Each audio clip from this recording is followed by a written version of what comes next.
Today, we're talking about a guy who looked at the complete chaos of the global markets and didn't see businesses or economies. Nope, he saw a code, a puzzle just waiting to be cracked. And you know what? He didn't just solve it, he broke it wide open.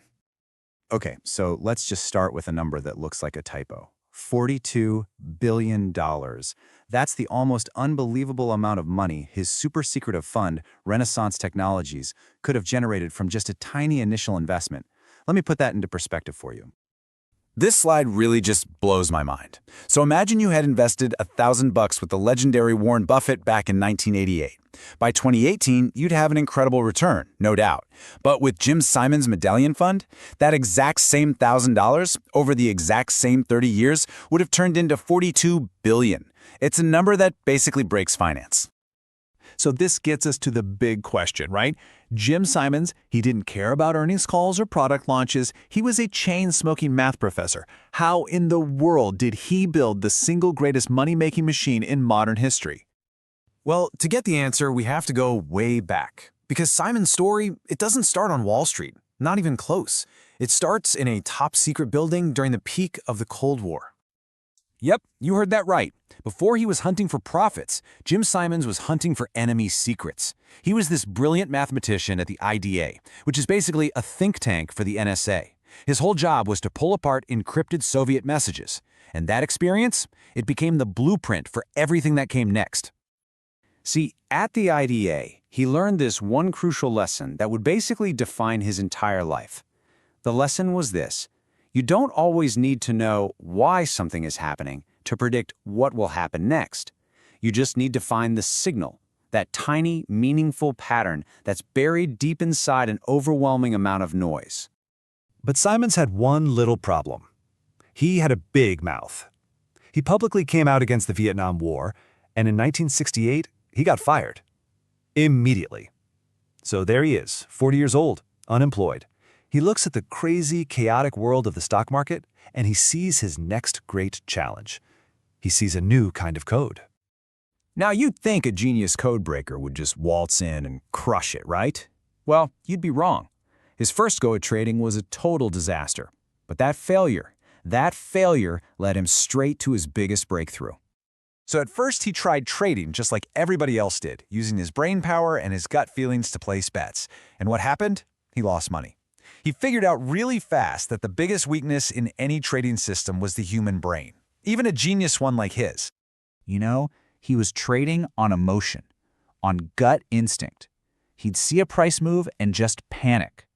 The stress of watching the markets go up and down was so bad it was literally giving him stomach pains. He knew right then that to win, he had to get the human out of the equation completely. And this is what led to this radical change in how he thought, which is just perfectly summed up by this quote. He didn't want people who got the markets. He wanted people who got pure math and abstract systems. He wanted quants.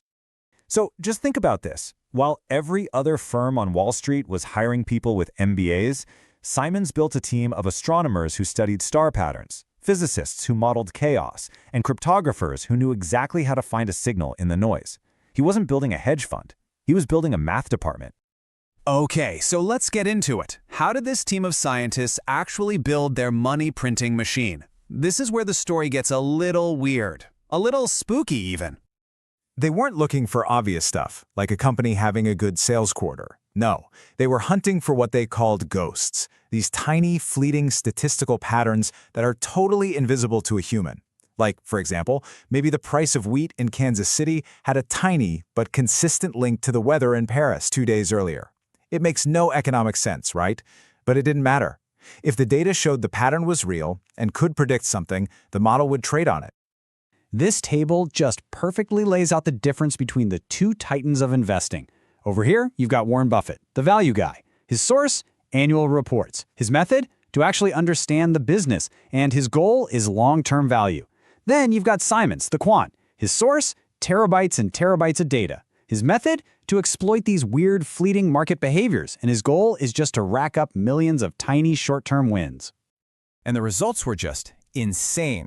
Back in 2000, when the dot-com bubble popped, and the rest of the market was just in total free fall, the S&P 500 lost over 10%. The Medallion Fund? It was up 98.5%. The model actually loved the chaos. There's this classic story about a time when the system started making these really bizarre trades, and it was losing money fast.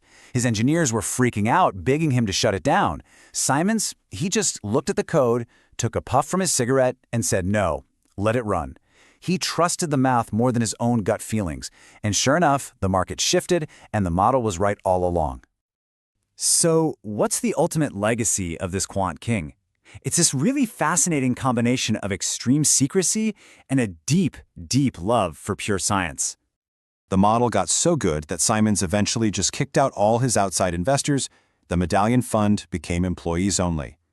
The code itself is one of the most closely guarded secrets in finance. We're talking millions of lines of code, so compartmentalized that not a single person on Earth knows how the whole thing works. And this is the truly incredible part. In 2010, Simons retired. He stepped away. But the machine, the system that he built, it was so perfect that it didn't even need him anymore. It just kept on running, kept learning, and kept making money. And this is what allowed Simons to come full circle. He took the billions he made from cracking the market's code, and he poured it all back into the world he came from. He started funding basic scientific research and supporting math and science teachers all over the country. You know, the story of Jim Simons forces every one of us who invests to ask a really fundamental question. When you buy a stock, what are you really doing? Are you betting on the long-term health of a real business? Or are you just chasing one of those faint statistical ghosts that flicker in the noise of the market? In the end, the whole story of Jim Simons really just boils down to one powerful idea. He proved that even in the most chaotic, emotional, and human place imaginable, the stock market, there's an underlying pattern. He solved the whole thing by realizing the game wasn't about intuition, it was about information. His legacy is a simple three-word command: trust the data.